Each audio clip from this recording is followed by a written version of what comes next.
Muchas gracias. Voy a empezar ya a dar la presentación. Bueno, de todo, pues agradecer a los asistentes, aunque claro, con estas nuevas tecnologías pues no puedo ver las caras, pero en fin, vamos a empezar. Hemos intentado hacer, como habrán visto ustedes, 4 preguntas que creo que son muy prácticas y que nos van a servir para discutir otros temas que puedan salir en el debate, porque realmente esto es un guión, la hipertensión hay muchas cosas que comentar, pero bueno, vamos a empezar por lo que me parece más básico.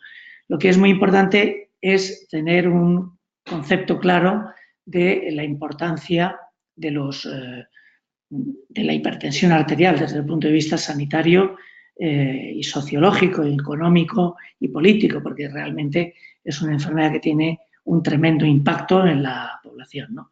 He seleccionado esta diapositiva para dar ejemplo de la importancia de la hipertensión, porque es una patología muy prevalente y además es prevalente en todas las partes del mundo y en todos los tipos de sociedades, en sociedades muy desarrolladas, pero también en otras poco desarrolladas, como se ve en la diapositiva. Las barras azules significan las tasas de hipertensión en el año 2000, pero se ve que en el año 2025 aumenta en todas y básicamente aumenta mucho más en países en vías de desarrollo, incluso más que en los países más desarrollados, porque estos ya han implementado medidas de tratamiento y de diagnóstico para resolver el problema. Sin embargo, países como, por ejemplo, en India o como países en Latinoamérica, el aumento que va a producirse en estos años es un aumento tremendo y de una importancia, como antes comentaba, desde el punto de vista social, político, económico y, por supuesto, sanitario, ¿no? Además, la hipertensión es el primer factor de riesgo de mortalidad en el mundo porque está implicado, como luego veremos, en muchas patologías y tiene mucho más impacto en la mortalidad que otros factores de riesgo como es el tabaco, la hipercolesterolemia, la obesidad, el sedentarismo, el alcoholismo, etcétera, ¿no? Y esto además ocurre porque el control de la hipertensión es muy mejorable y muy mejorable en todas partes del mundo. Como ven, solamente en Estados Unidos en esta diapositiva se alcanza a niveles del 50% en cuanto al control de hipertensión, pero en el resto de los países, tanto de Europa como de otras, de América o de Asia, los niveles de control están por debajo del 50% claramente. Tengo que decir, porque esta diapositiva ya tiene un cierto tiempo, que se van mejorando los niveles de control, pero de forma muy lenta y desde luego siempre de forma poco satisfactoria para la importancia que tiene la hipertensión arterial. Y esta diapositiva, de alguna forma, pone el ejemplo de que el riesgo de la mortalidad cardiovascular aumenta con las cifras de presión arterial. Es decir, el riesgo, cada 20 milímetros de mercurio se multiplica por 2, por 4 o por 8. Es decir, que realmente cada aumento de 20 milímetros de mercurio de sistólica o de 10 de diastólica se multiplica exponencialmente el riesgo de mortalidad cardiovascular. Estos datos hacen referencia a nuestro país, es decir, qué está ocurriendo en España. Le presento unos datos de un estudio que publicamos en la revista de la Sociedad Española de Cardiología, en la cual pueden ver ustedes que el 40%, el 39,20% de los pacientes que se ven en atención primaria son hipertensos. Es decir, este estudio lo que hicimos es ver qué veíamos en consulta los médicos de atención primaria y los cardiólogos en un mismo día. Y en el mismo día rellenamos todos los médicos participantes, que fueron casi, bueno, se recogieron 30.000 pacientes, es decir, que hubo una amplia representación, se rellenaba unas fichas en las cuales se decidía, o sea, se determinaba cuál era el diagnóstico por el cual el paciente consultaba, qué tratamientos llevaba, en fin, una serie de datos, ¿no? Pero como ven, el 40% de los pacientes que ve un médico de atención primaria en un día de consulta son hipertensos, casi la mitad. Pero los cardiólogos, el 70% de los médicos que vemos, de los pacientes que vemos, son hipertensos, cada día que pasamos una consulta. Y esto es muy importante porque, claro, la hipertensión arterial, como el resto de factores de riesgo, están en el principio de lo que se ha llamado el continuum de la enfermedad cardiovascular. La enfermedad cardiovascular no son procedimientos aislados. Uno tiene hipertensión, otro tiene insuficiencia cardíaca, otro tiene un ictus. No, eso tiene todo un cauce. Los pacientes que tienen una predisposición genética y que hacen un estilo de vida poco saludable desarrollan hipertensión, diabetes, dislipemia y obesidad. Y esto genera una aterosclerosis y genera cambios en las paredes arteriales inicialmente, que se transforman en daño orgánico ya, que es hipertrofia ventricular izquierda, grosor de la íntima media, microalbuminuria, infartos laculares. Y si eso no se controla, sigue adelante y ya se produce la enfermedad cardiovascular establecida, es decir, infarto de miocardio, angina, ictus, insuficiencia cardíaca, insuficiencia renal, etc. Y ya evoluciona a episodios de recidivas de estos procesos y luego ya a fases terminales de la enfermedad, de insuficiencia renal, insuficiencia cardíaca, hasta que finalmente el paciente fallece. Por lo tanto, la hipertensión arterial hay que verla como un factor que influye en el inicio de la enfermedad, pero también influye mucho en la evolución de la enfermedad, porque el paciente hipertenso se mantiene hipertenso a lo largo de todo el continuum.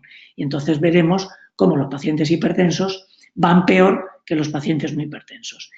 Esto se ve, por ejemplo, en la aparición de ictus, que el ictus es mucho más frecuente en pacientes hipertensos y cuanto más hipertensión, más ictus hay.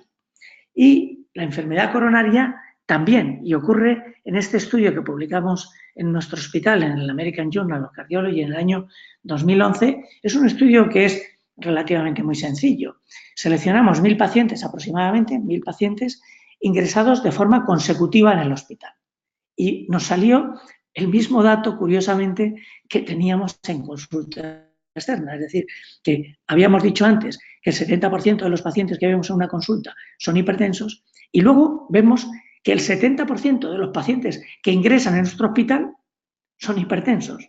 Es decir, que es una cifra tremendamente importante. Este estudio de 1.000 pacientes lo recogimos en un periodo de 10 meses y, como ven ustedes, tanto los reingresos cardiovasculares o la muerte o reingreso es mayor en los pacientes hipertensos que en los pacientes no hipertensos. Es decir, la hipertensión predispone al desarrollo de la enfermedad, pero también tiene un papel determinante en la evolución de la enfermedad. Entonces, cuando un paciente ya ha desarrollado una insuficiencia cardíaca o ha desarrollado un infarto de miocardio, estos pacientes se mueren más y reingresan más que los que no son hipertensos.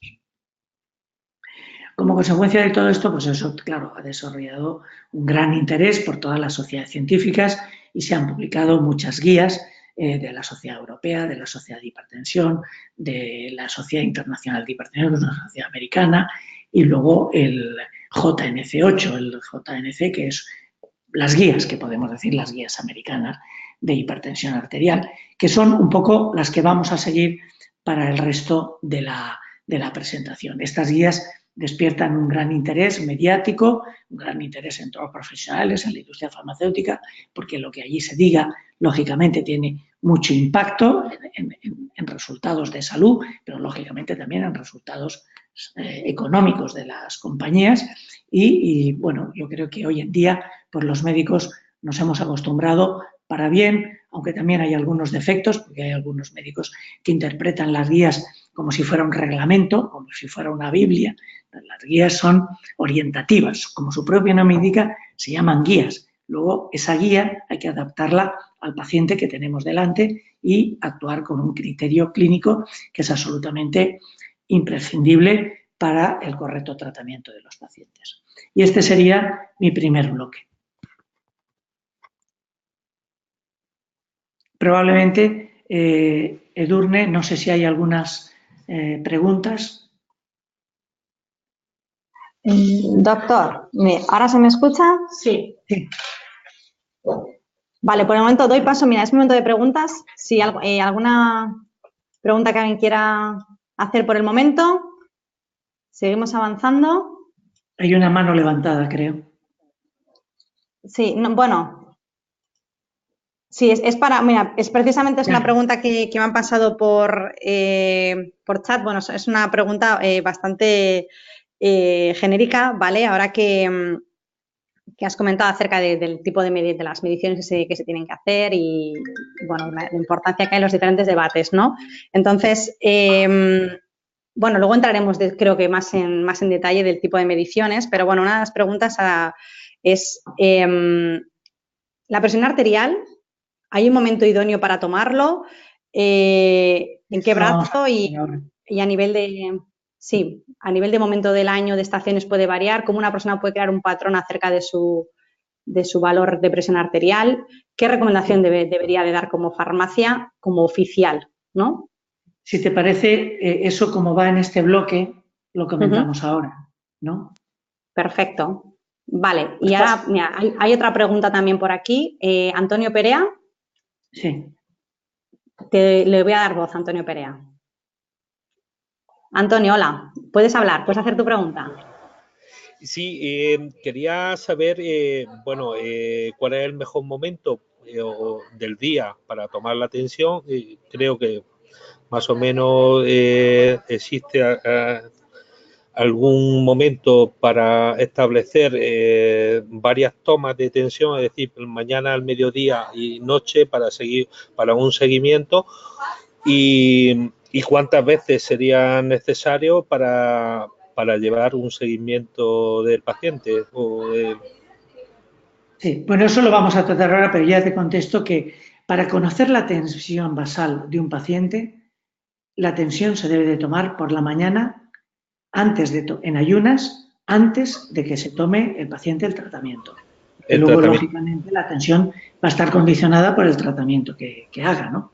Entonces, eso es para conocer la tensión basal. Si uno luego quiere saber ese tratamiento, cómo evoluciona a lo largo del día, puede recomendarle al paciente que se la tome, por ejemplo, por la tarde para ver si le llega o no le llega. Pero el conocer la presión arterial basal de cada paciente es por la mañana antes de tomar la medicación y el paciente debe de tomarla en reposo, debe estar sentado, erguido, sin cruzar las piernas, con el brazo apoyado sobre una mesa o sobre el brazo de un sofá y ponerse en ese momento el manguito. Bien. De acuerdo. Pasamos al diagnóstico porque vamos a hablar de este tema. Quizás, ¿no? Sí, mira, por el momento, mira, disculpa, que también hay otra pregunta, ¿vale? Sí. Disculpa, Vicente, ahora vamos a pasar a diagnóstico, pero dejamos una pregunta más. Y Marcos Gómez. ¿Marcos? Sí, hola, ¿me escucháis? Sí. Te escuchamos, sí. Hola, buenas tardes. Tenía una pregunta así de forma muy genérica, que era lo que es el concepto del ictus, así de una forma muy somera, A ver si el doctor lo podría explicar, ¿qué es lo que es? Vamos a ver, el ictus es el infarto cerebral. Un infarto cerebral, es decir, la muerte de tejido cerebral, se produce o bien porque la arteria se rompa o porque la arteria se trombose y se cierre por un coágulo. En los hipertensos pueden ocurrir las dos cosas, pero con más frecuencia ocurren las hemorragias, que son peores, ¿no? Y como es un proceso de la rotura de una arteria cerebral muy ligado a los niveles de presión arterial, lógicamente. Las subidas bruscas tienen ese riesgo. Luego lo que ocurre es la hipertensión arterial como factor de riesgo cardiovascular que va produciendo el endurecimiento y la aterosclerosis de la pared arterial, predispone también a la oclusión de la pared arterial por la oclusión por un trombo, por un coágulo. Pero el ictus es un concepto global que incluye el infarto, que se llama isquémico, o el infarto hemorrágico cerebral. Ajá, de acuerdo. Vale, gracias. Pues por el momento lo dejamos así y seguimos con el siguiente bloque, Vicente. Muy bien. Bueno, pues el diagnóstico está de alguna forma condicionado porque el paciente está asintomático. Espera que esto no pasa ahora.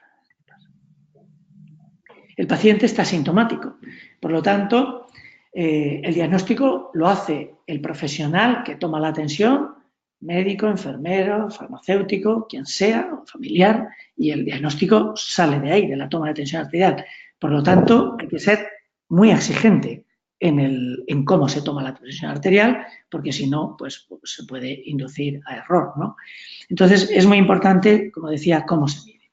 Las guías europeas de hipertensión, que son las que hay actualmente vigentes, aunque en el mes de agosto se presentan las nuevas guías, yo por razones de he participado en la elaboración de esas guías y por una confidencialidad que he tenido que firmar no puedo dar detalles, pero sí que puedo decir que no hay diferencias importantes en esto que vamos a hablar con respecto a las nuevas guías, ¿no?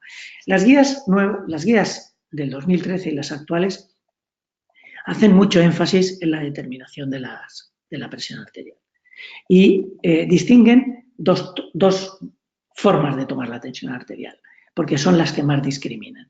La tensión arterial que se toma en la consulta, que se llama Office or Clinic Blood Pressure, que ahí estaría incluida la consulta de farmacia, porque es una determinación que hace un profesional que es ajeno al paciente, y luego, por otra parte, la determinación que se hace fuera de la oficina, fuera de la consulta o de la farmacia.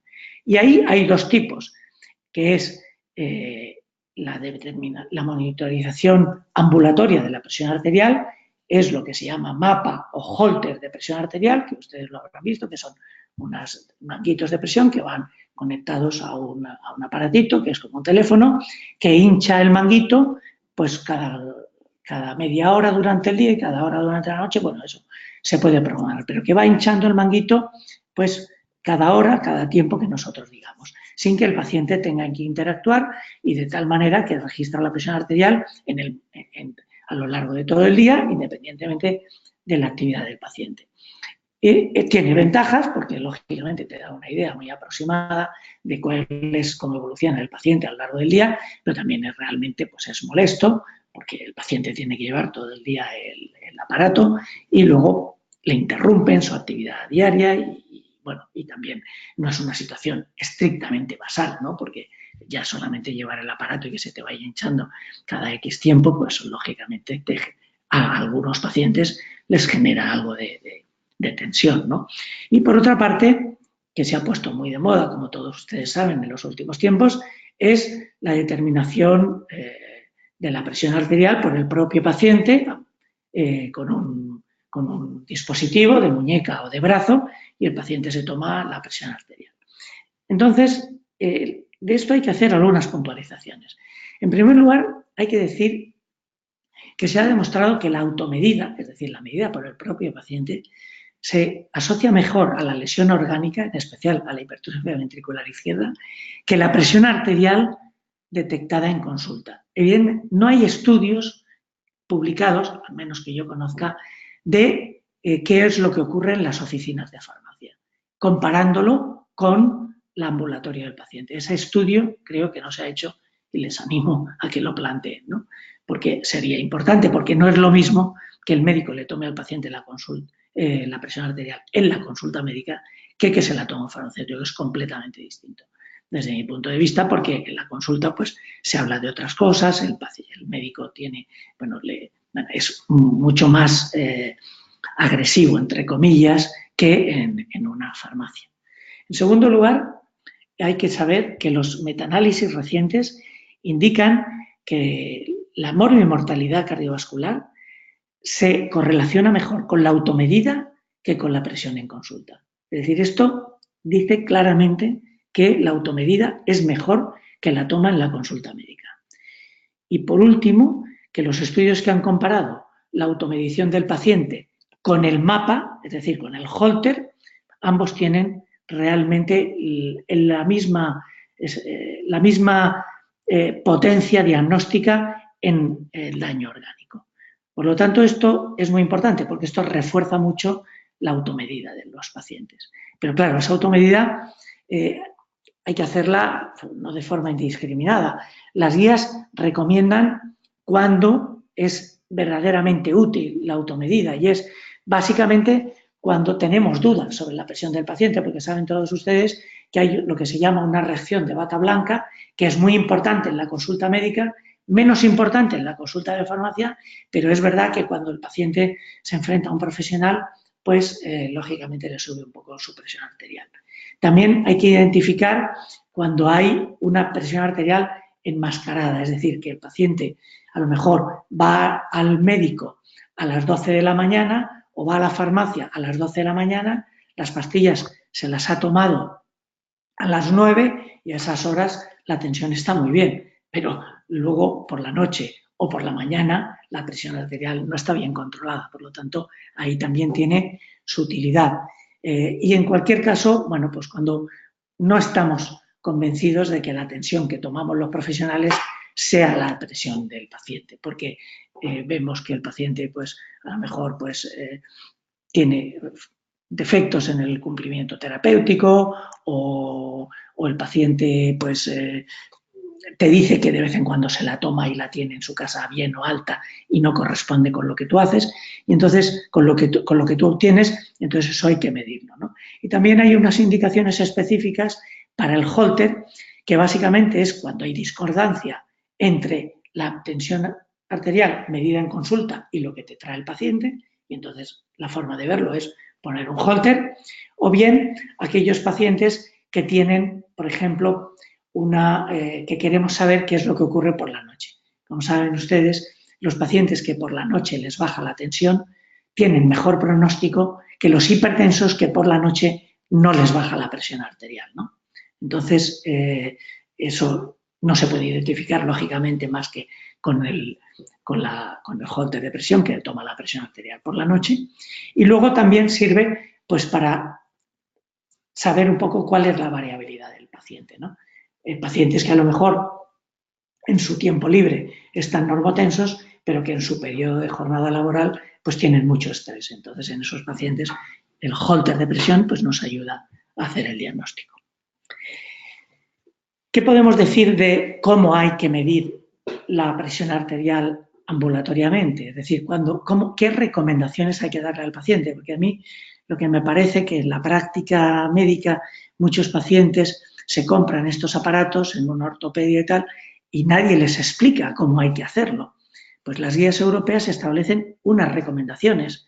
Básicamente estas recomendaciones son, en primer lugar, que los esfingomanómetros de muñeca, las guías no los recomiendan. No quiere decir que los esfingomanómetros de muñeca sean peores que los de brazo, porque de hecho son la misma marca, es el mismo mecanismo, el mismo aparato, y lo que cambia exclusivamente es el tamaño del manguito. Por lo tanto, el problema no es del aparato. El problema es que la arteria radial es más pequeña que la arteria humeral y está metida ahí en el carpo entre los tendones de la muñeca y el hueso, el radial y el cubital.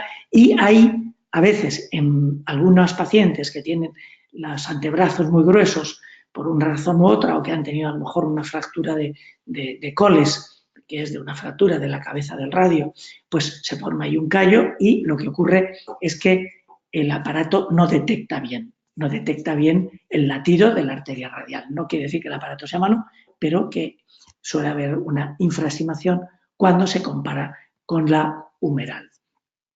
Luego, las automediciones se deben estandarizar. Se debe recomendar al paciente que realice la tensión arterial durante 7 días consecutivos, por la mañana y por la noche.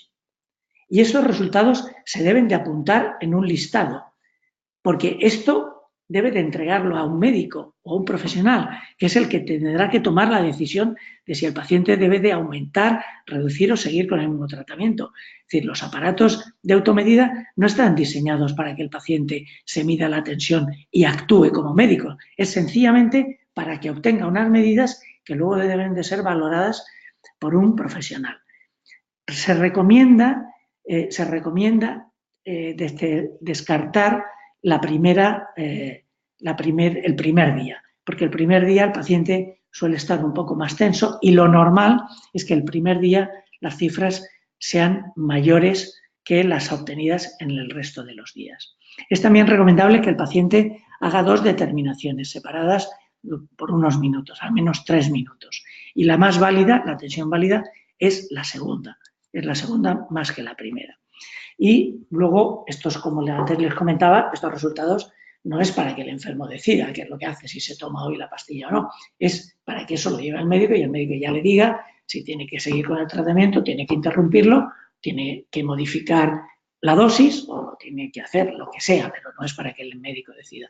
Y luego, claro, se abre una puerta a la telemonitorización, porque algunos de estos aparatos ya pueden enviar esas medidas por la web, a una web, por internet, y el médico puede recoger y tener un seguimiento de las medidas de la presión arterial del paciente. A mí me parece que todo paciente que se compre un aparato para hacer automedida debería de conocer estas normas que son muy básicas. Además de las que ya hemos hablado antes, de que se debe hacer antes de la medicación, estando sentado cómodamente en una silla con el brazo apoyado en una mesa o en un sofá con un brazo alto, ¿no? Y desde luego debe estar en silencio, no haber fumado, no haber tomado café antes, etcétera, etcétera. Bueno, este era mi segundo bloque. El tercer bloque va a ser qué consideramos como valores normales. Pero si queréis hacer algunas preguntas de lo que acabamos de comentar, estoy a vuestra disposición. Sí, Vicente, tenemos una pregunta también. Marcos, tu turno, que llevaba la pregunta un rato ahí esperando. Y es que el otro día en una farmacia me preguntaron si los valores de tensión arterial diferían en el caso de niños. Valores de tensión y de pulsaciones. Yo ya busqué por internet así un poquito por encima, parecía que sí, según lo que encontré yo. Pero bueno, Eso usted sí, me lo confirma. Sí, vamos a ver, en los niños, ya que te contesto la pregunta, lógicamente la tensión es menor que en los adultos. Se considera que un niño tiene hipertenso, un niño o adolescente, cuando tiene una presión arterial superior a 120/80, a 12/8. Lo que ocurre es que en niños pequeños es más difícil. Entonces, se considera que son hipertensos si están por encima del percentil 90, y eso hay que mirarlo en unas tablas que tiene publicada la Sociedad Española de Pediatría, ¿no? Realmente, la hipertensión en niños, hombre, en un niño lo que hay que hacer es que haga unos hábitos de vida saludables, y ese es el problema, ¿no? Lo que hay que intentar es evitar la obesidad infantil, hay que intentar evitar pues que los niños o los adolescentes fumen, hay que intentar evitar que sean sedentarios. Las cifras de presión arterial, hombre, si superan los 120, pues sí que hay que enviarlo al pediatra, pero por debajo de eso, no. Hombre, es verdad que por debajo de 3 años o de 6 años que un niño sea hipertenso es absolutamente excepcional, ¿no?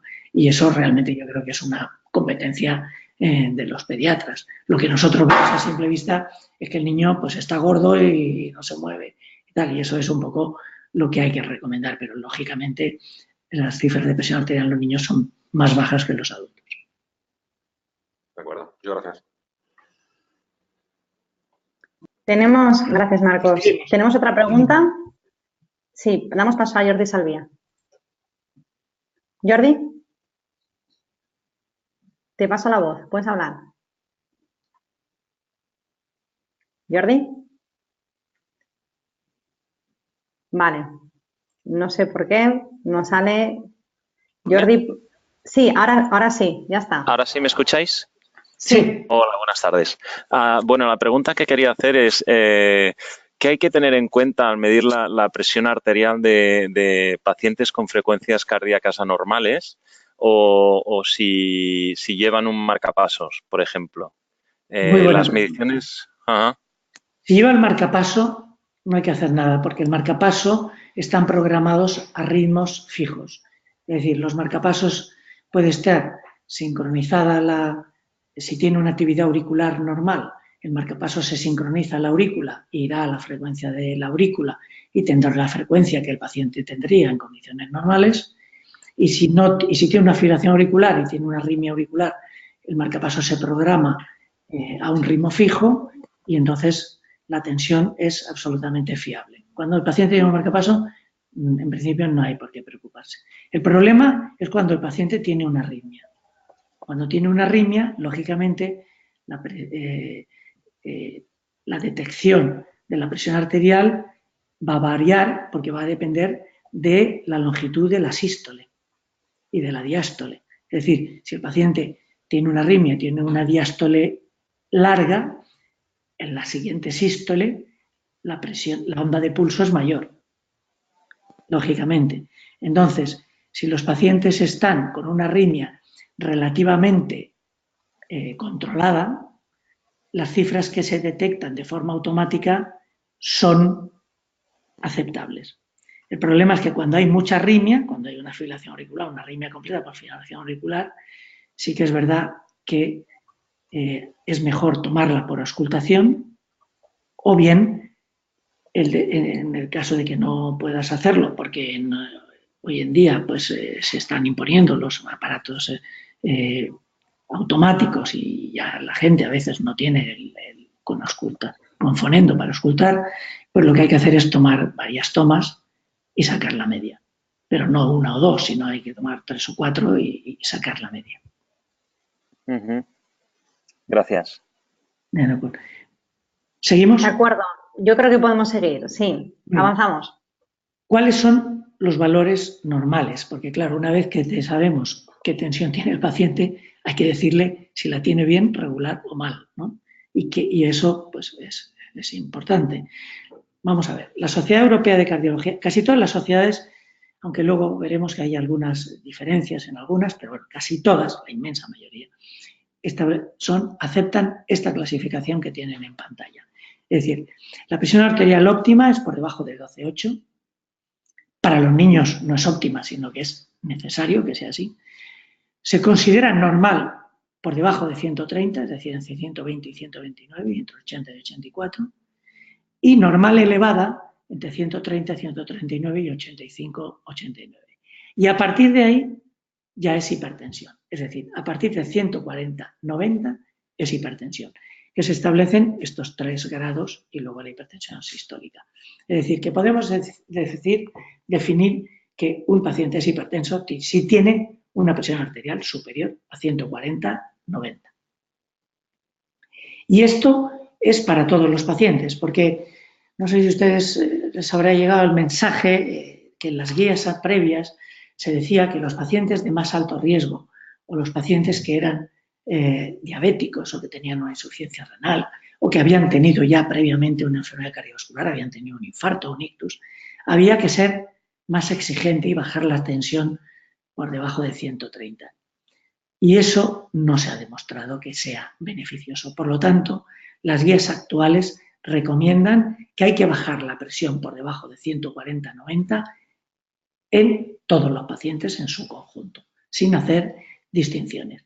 Aquí lo que yo quiero decir es que no es lo mismo decir que es la presión arterial normal que el objetivo terapéutico. Es decir, el objetivo terapéutico es pasarlo a la normalidad, pero como luego veremos, existen alguna excepción. No es lo mismo hipertensión, o sea, que el paciente sea hipertenso, que cuál es su objetivo. Y esto se explica en esta diapositiva.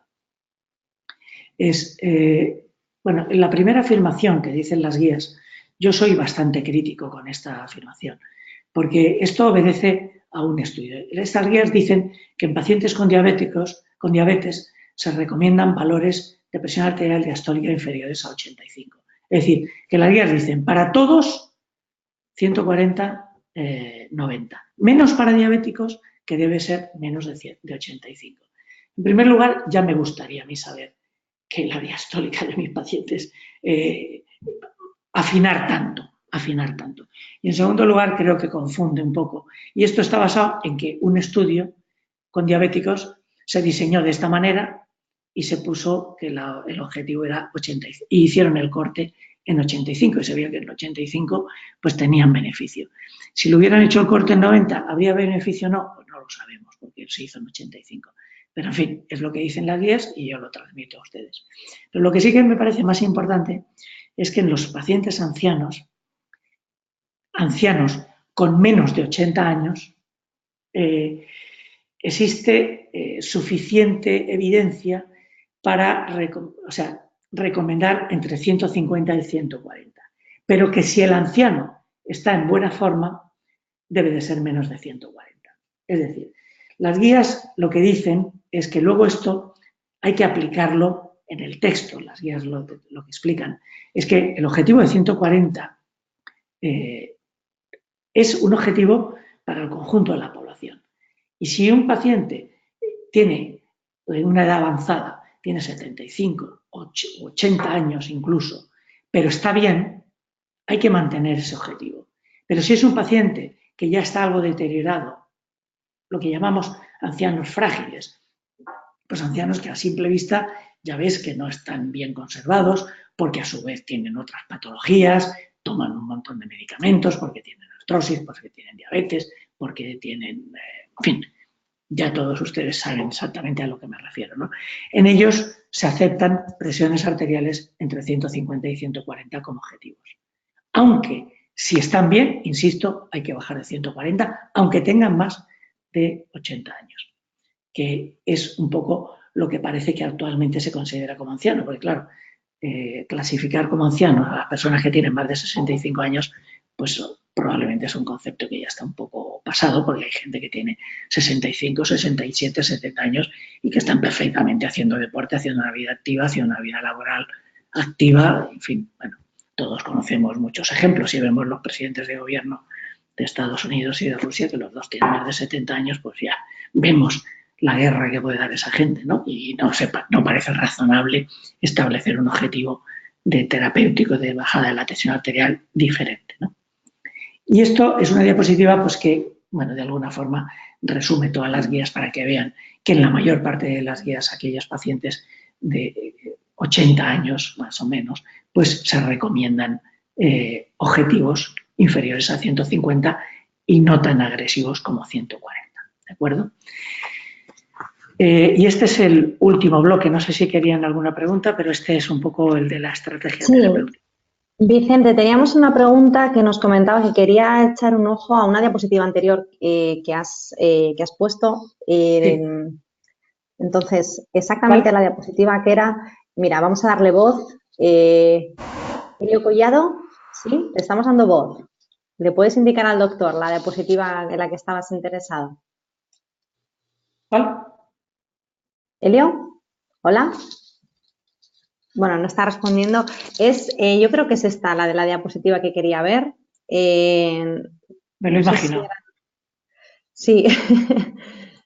Bueno, Elio está, bueno, ahora mismo tiene voz. Si quiere hablar, puede simplemente confirmar la diapositiva que quería ver. Creo que era relacionada, pues esta es la de la diapositiva, si no me equivoco. Bueno. Bueno, esta diapositiva es que... Sí.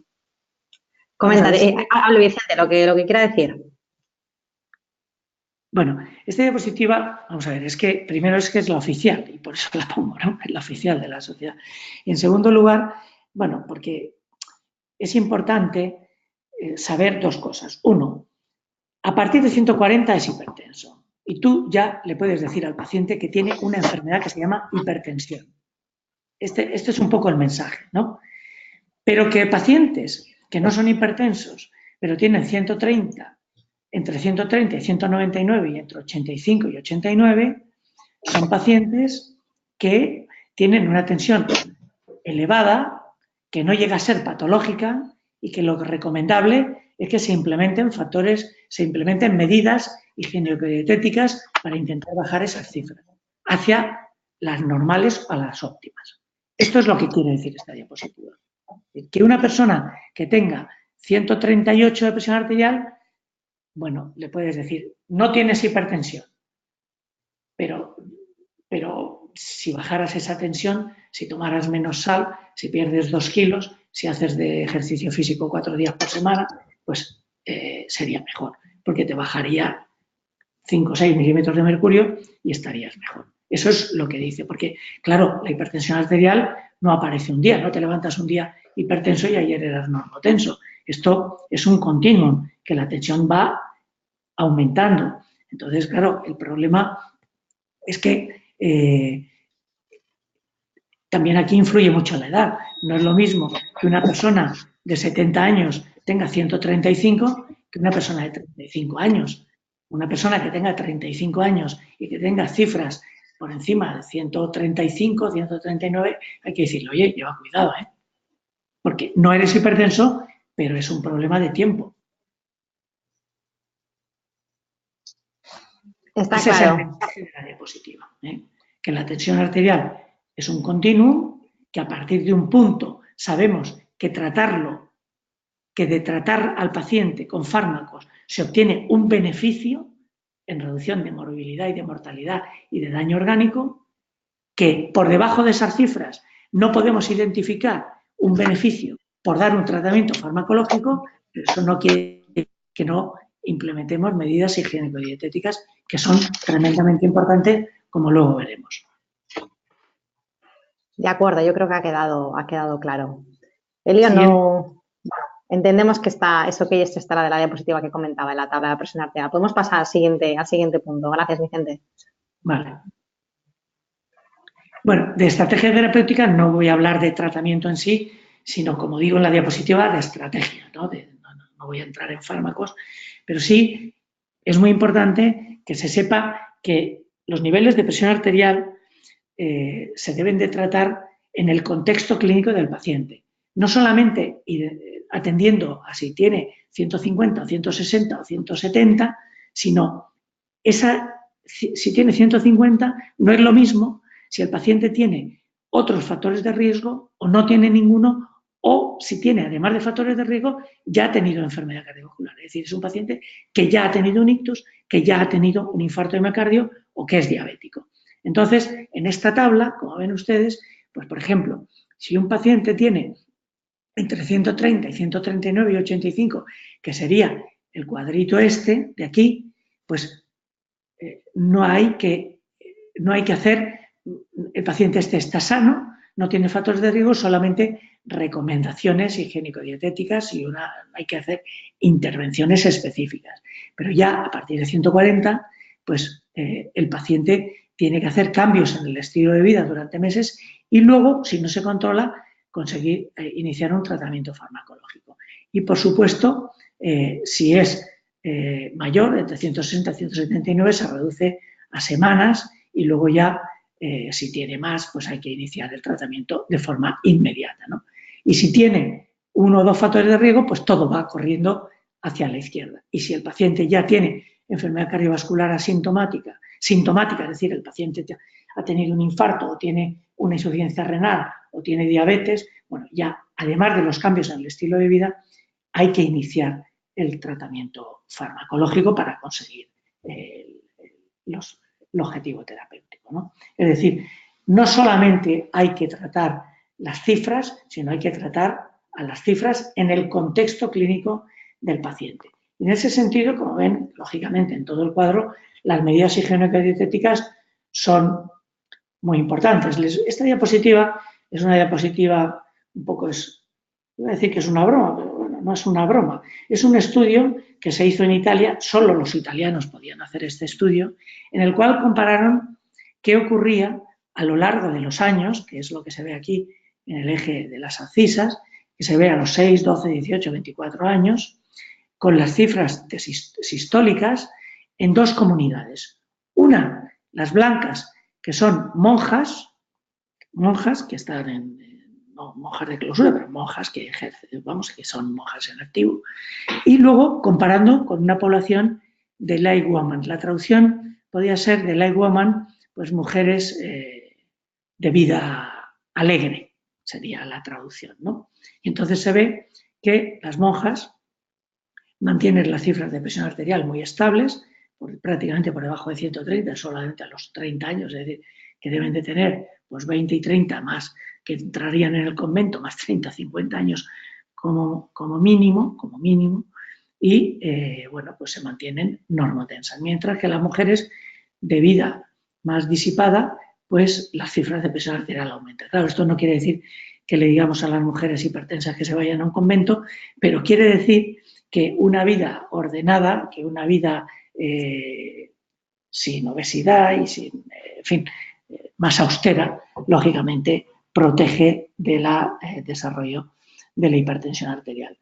Y otro concepto que quiero presentarles a ustedes, porque a mí me parece muy importante, es las conclusiones que se obtuvieron de este estudio, en el cual se analiza más que cuánto bajar la tensión arterial, cuándo hay que empezar a tratar al paciente. Fíjense, este es un estudio que se llama el estudio Advance, que es un estudio que se diseñó para analizar si una combinación de perindopril-indapamida era mejor que tratar al paciente con placebo, que no es placebo. Placebo no es correcto, sino que es tratamiento estándar. Los pacientes incluidos en el grupo que llamamos de placebo, placebo más tratamiento estándar, tuvieron un pronóstico peor que el grupo que se trataron con perindopril y indapamida, que es la línea azul, ¿no? Y entonces, este estudio fue muy criticado porque lo que ocurrió es que el grupo del perindopril indapamida obtuvo unas cifras de presión arterial más bajas. Fíjense ustedes. Aquí lo que ocurre es que previa a la randomización, los pacientes tenían una presión arterial de 145/81. Es decir, esta es la presión que tenía el paciente antes de entrar en el estudio Advance.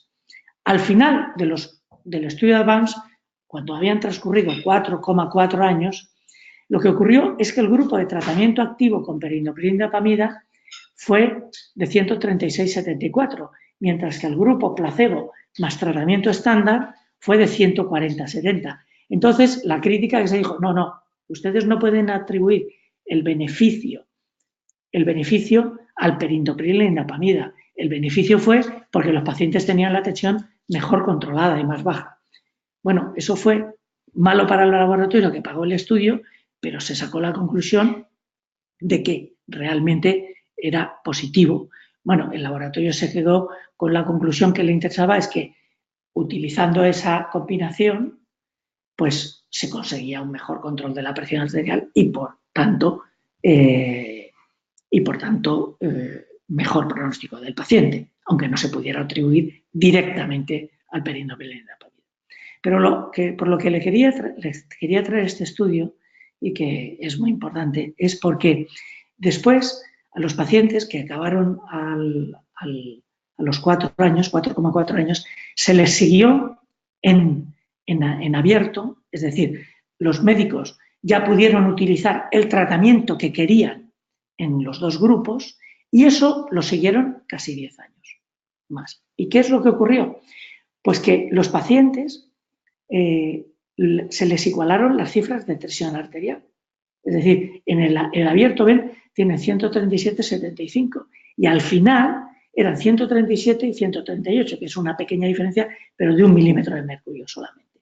Claro, según ese argumento, lógicamente, al igualarse las cifras de presión arterial, las líneas se deberían de haber juntado, porque los pacientes tenían la misma presión arterial, pero eso no ocurrió. Si ven aquí ustedes en todas las causas de mortalidad, a partir de los 4 años, tienden a juntarse, pero luego siguen abiertas. Y aquí, en la mortalidad cardiovascular, a los 4 ni se nota. Los pacientes siguen abiertas iguales.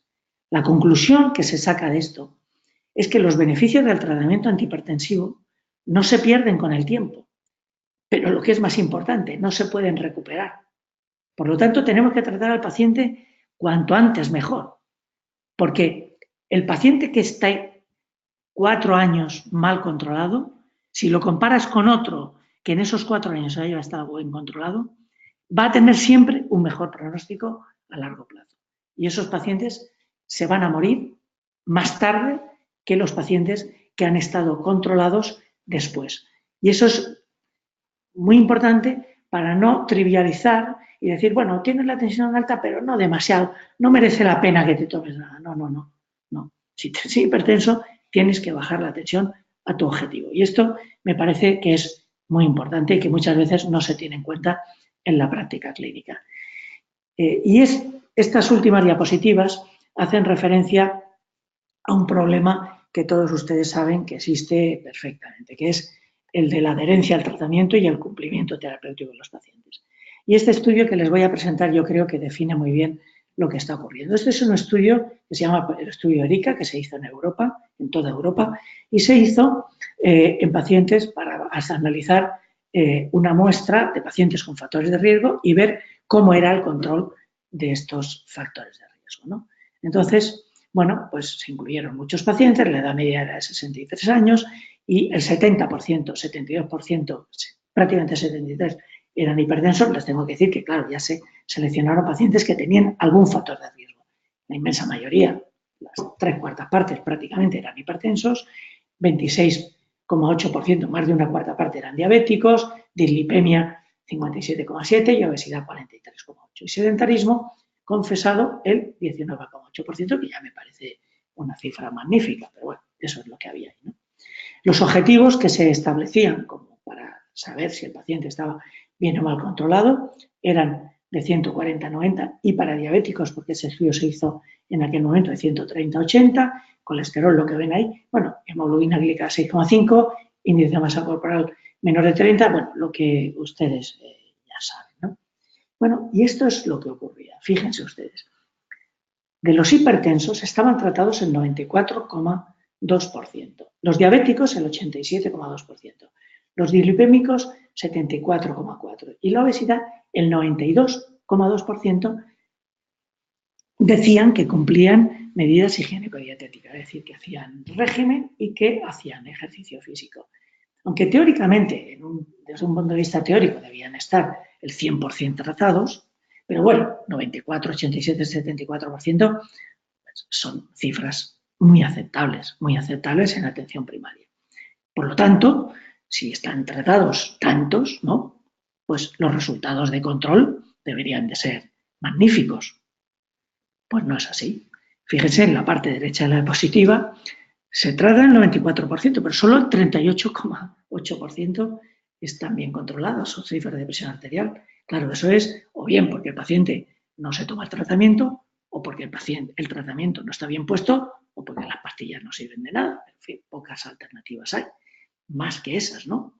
Es que con la diabetes mellitus igual, la hemoglobina glicada, pues ya ven ustedes, un control de ambas, de la hemoglobina glicada y de la glucosa en ayunas inferior al 10%, el control de la dislipemia con las estatinas, que son fármacos que ya saben ustedes que son muy potentes y muy eficaces, y por mucha mala prensa que tengan ahí, hay que reconocer que tienen un beneficio para toda la población tremendo, pues solamente se consigue un 40%, porque probablemente, o porque el paciente no se toma la dosis, o porque el paciente o no se le da la dosis adecuada, o porque no la tolera, o porque no se toma la pastilla directamente. Claro, las pastillas que no se toman no tienen ningún efecto. Y con la obesidad, pues, ¿qué les quiero decir a ustedes? No sé, los resultados son dramáticos. Entonces, claro, el problema es que el sistema actual de que el paciente va al médico, le debe hacer la prescripción de unos fármacos y se va a su casa y la responsabilidad ya solamente queda bajo él, del paciente, que se las tome o no se las tome, pues es un sistema que, como todo el mundo sabe, pues no es muy eficaz y ha fracasado y fracasa aquí y en todas partes del mundo, ¿no? Eso justifica que los niveles de control en todo el mundo nunca superan el 50%. Y aquí les quiero plantear, porque esto ya sí que afecta a la farmacia, la estrategia del tratamiento de la hipertensión del Kaiser Permanente. El Kaiser Permanente es una compañía de seguros americana que de hecho es la que tiene más implantación en el oeste, en California, y que tienen que es quizá la segunda compañía de seguros después de Medicare. Este Kaiser Permanente tiene como particularidad que una persona que que trabajó ahí y que tiene un papel muy influyente en el Kaiser Permanente fue presidente del American College of Cardiology, es decir, es un cardiólogo que trabajó allí. Y él diseñó esta estrategia. Esta estrategia del tratamiento del hipertenso, según él, lo que hay que hacer es identificar adecuadamente a los pacientes, lo cual es una obviedad. Pero hay que supervisarlos y hay que incrementar la concienciación de los pacientes y los proveedores de salud. Es decir, no solamente de los pacientes, sino de las personas que están a su alrededor, que incluye familia, pero también, por ejemplo, la farmacia o los ATS que vayan a verlo, los enfermeros que vayan a verlo, oficios, etcétera. Todos los proveedores de salud que están en relación con el paciente. Hay que garantizar un correcto diagnóstico y un tratamiento de acuerdo a las guías. Y el tratamiento sistemático, un seguimiento sistemático de los pacientes, no solamente darle las pastillas y decirle, bueno, venga usted dentro de 6 meses, ¿no? Luego hay que clarificar cuál es el papel de cada uno de los componentes del equipo sanitario. El médico a lo mejor tiene que verlo un día, hacer un estudio del paciente, saber si tiene daño orgánico, si tiene hipertrofia, si tiene microalbuminuria, etcétera, y establecer o iniciar un tratamiento. Pero luego ya él no debe, ni puede, ni debe de seguirlo. Ya hay otros profesionales como enfermería, oficios, como cuidadores en centros de atención a ancianos, como los propios farmacéuticos, etcétera. Y eso debe estar muy claro. Reducir las barreras para mejorar la adherencia al tratamiento, que a lo mejor es sencillamente pues darle al paciente menos pastillas. Ya sabemos que aquí en España, a veces eso pues está penalizado de forma absurda por la Seguridad Social y prefieren dar 3 pastillas que una que tenga las 3, porque parece que es más barato, aunque luego, claro, si ese paciente no está bien controlado, sale más caro. Pero bueno, lo que establece esta estrategia es reducir, mejorar la adherencia y mejorar la implementación de las guías higiénico-dietéticas y luego un sistema de registro electrónico para que todos los profesionales implicados en el tratamiento de estos pacientes sepan cómo va el paciente. No porque te lo cuente el paciente cuando venga, sino que tú puedas actuar. Bueno, pues fíjense, con esta estrategia, del año 2001 al año 2011, en 10 años, mejoraron el control de los pacientes de un 44 a un 87%. Un 87% es decir que prácticamente todos están bien controlados. Sin cambiar las pastillas, que son las mismas que hay antes y que seguir usando los demás. Es por tanto que el tratamiento de la hipertensión no es un tratamiento estrictamente farmacológico, es un tratamiento que va mucho más allá. Y las guías europeas de cardiología también hacen recomendaciones en este sentido. A nivel del paciente, pues hacer sesiones de grupo, recomendar y explicar cómo tiene que hacer la automonitorización, autogestión de los mismos con simples sistemas guiados para el paciente y luego, otras cosas que no quiero pormenorizar, pero sí que es en esa filosofía de que el paciente sea responsable de su enfermedad, que conozca cuáles son los riesgos de su enfermedad, que sepa claramente cuáles son los objetivos, a dónde tiene que llegar y que mejorar su autocuidado, ¿no? Por otra parte, si a nivel de tratamiento farmacológico, pues simplificación, lógicamente, paquetes recordatorios que le ayuden y luego, a nivel del sistema sanitario, pues intensificar los cuidados pues en toda la línea de lo que hemos estado hablando.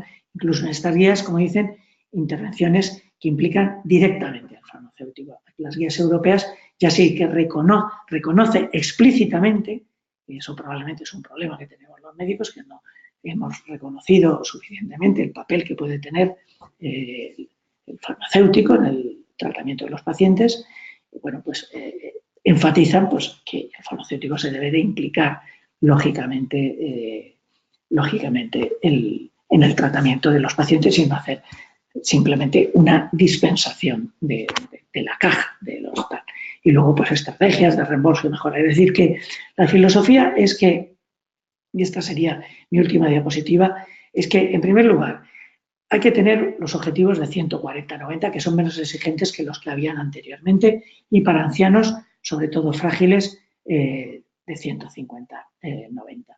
Se refuerza el control del papel ambulatorio, del control ambulatorio del paciente de la presión arterial, ¿no? Esto realmente es algo que está ahí, no podemos obviar la situación.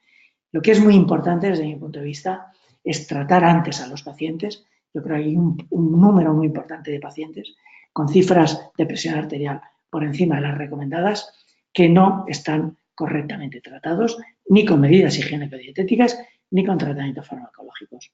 Y luego, pues lo que les decía, enfatizar la importancia de estrategias a nivel de la población y políticas a nivel terapéutico y de todo el sistema sanitario para mejorar la adherencia de los pacientes y el resultado clínico. Y esta es mi última diapositiva.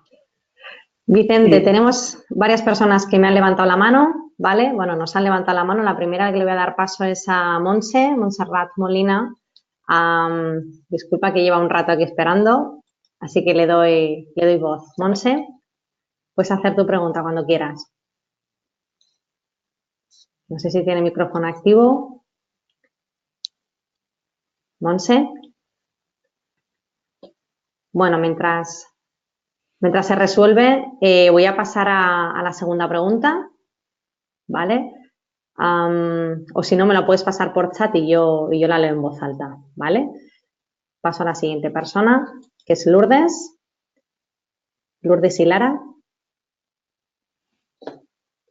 Hola, Lourdes. Es que es probable que mucha gente está pasando que no tiene el micro activado, entonces a la hora de preguntar se dan cuenta que no lo tienen y se queda colgado. Lourdes, bueno, me paséis la pregunta por chat entonces, ¿vale? Bueno, voy a otra persona que ha preguntado por chat, es Fernando López, ¿vale? Ha hecho varias preguntas. La primera es, a ver, lo tenemos aquí, acerca también, bueno, de los valores, ¿no? De básicamente, las está explicando muy bien, si 145-85 se considera una hipertensión elevada o de grado 1, ¿no? ¿En qué rango estamos? No, porque tiene más de 140. De acuerdo. La segunda pregunta es si hay tablas de cuántos puntos debe bajar la tensión arterial dependiendo del principio activo que tomemos. ¿Existen tablas? Sí, pero claro, son muy complejas porque dependiendo del principio activo y de la dosis, lógicamente. Pero vamos a ver, con un fármaco a dosis plena, por hacerlo práctico, con un fármaco a dosis plena no se consigue bajar, no se llega a 20 milímetros de mercurio. Por lo tanto, cuando un paciente tiene más de 160, ya se recomienda una combinación. Porque con un fármaco solo no vas a bajar de 160 a 140. De acuerdo. Fernando, bueno, sé que no tienes micro, pero entendemos que ha contestado la pregunta, ¿verdad? Dice, pregunta, ¿a combinación a qué nos referimos? A dos fármacos.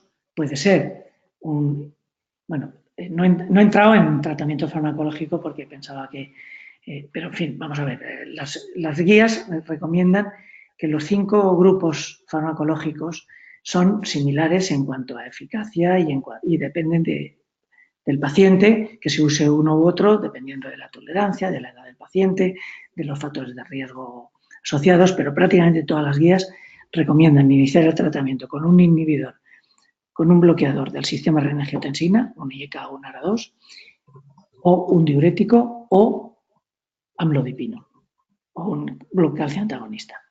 Si no va con uno de esos 3, la recomendación es combinar un IEK o ARA2 con un diurético o un IEK o ARA2 con un bloqueante del calcio. Eso es lo que recomiendan las guías. O empezar con un bloqueante del calcio. Lo que ocurre es que cada uno de esos fármacos tienen efectos secundarios. Por ejemplo, los calcioantagonistas pueden producir edemas.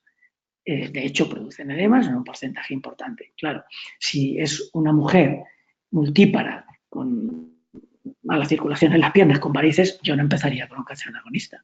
Empezaría con un diurético o empezaría con un IEK o ARA2. Si el paciente es diabético, no empezaría con un diurético porque acelera la aparición de diabetes. Empezaría por un calcio antagonista o por un IEK o un ARA2. Y el IEK o ARA2 pues son realmente los que más se utilizan porque son los que tienen menos efectos secundarios y tienen mejor tolerancia. De acuerdo, Fernando. ¿Todo ok? Perfecto, gracias. Vale, siguiente persona, me voy a pasar otra vez a Lourdes, a ver si esta vez ha conseguido tener voz. Lourdes. ¿Sí? ¿Has conseguido conectar? Bueno, pasamos de nuevo a Marcos, que también tiene otra pregunta. Marcos. Sí, tenía otra pregunta, ya era por confirmar. Entonces, de forma general, doctor, para los pacientes, o sea, para los usuarios finales de un tensiómetro, siempre recomendar que la medición sea a primera hora de la mañana, la medición basal que usted comentaba. Sí. Vamos a ver, eso es para saber qué tensión tiene el enfermo. Es decir, ¿usted qué tensión tiene? ¿Qué tensión tiene? Pues la tensión esa es la de primera hora por la mañana. Luego, lo que ocurre es que uno puede decir, es que luego a lo largo del día me encuentro mal. Bueno, pues entonces tómatela en el trabajo o tómatela por la tarde, ¿entiende lo que le quiero decir? Es decir, que luego ya el médico puede, o el APS o el farmacéutico, le puede decir tómatela por la tarde, porque hay gente que te dice, es que yo trabajo por la mañana y por la mañana me encuentro mal y por la tarde pues estoy bien. Hay gente que trabaja por la tarde, se toma la tensión por la mañana, entonces por la tarde a lo mejor ya no le llega el efecto terapéutico igual porque cuando está tenso es por la tarde. Es decir, pero esos son tomas para tomar decisiones clínicas. La tensión del paciente es la de por la mañana en ayunas, antes de la medicación. De acuerdo. Vale, Vicente, a ver. Marcos, de silencio. Algunos que me han levantado la mano pero luego se ha cerrado. Simplemente, bueno, Monse Molina, ¿quieres que te demos paso para hacer la pregunta? Bueno, pues parece ser que no sale la mano. Pues entonces, sí sale, pero no se queda fija. Te voy a dar voz. Vale, Monse. Adelante. Monse. No conseguimos escucharte. Vamos a dar paso a otra pregunta que había. A ver. Más preguntas. Es que había otra pregunta, otra mano levantada. Y ya no está. Vale. ¿Alguien tiene alguna pregunta más? Si aprovechamos este momento. Isabel. Adelante, Isabel, te doy voz. Isabel Rabasa.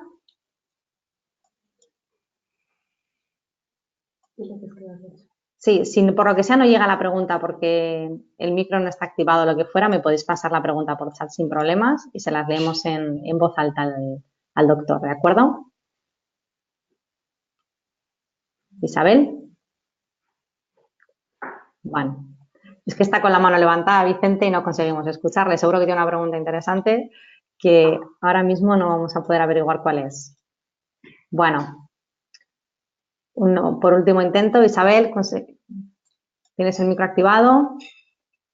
Bueno, no se escucha. Vale, ¿alguna pregunta más? Vamos a dar por cerrada la sesión, ¿vale? Dejamos este último turno.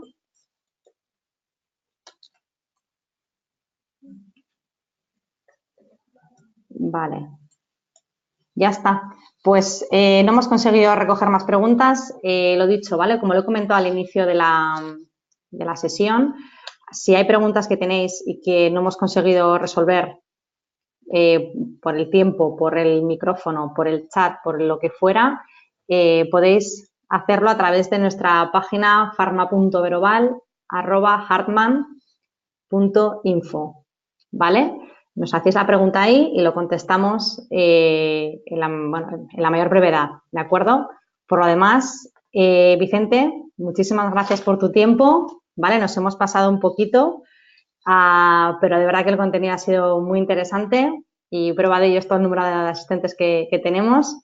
Entonces, por nuestra parte nada más, agradeceros no solo a Vicente sino al resto el haber atendido esta sesión y estamos en contacto. Muchísimas gracias a todos. Muchas gracias. Muchas gracias, Vicente. Hasta luego. Gracias.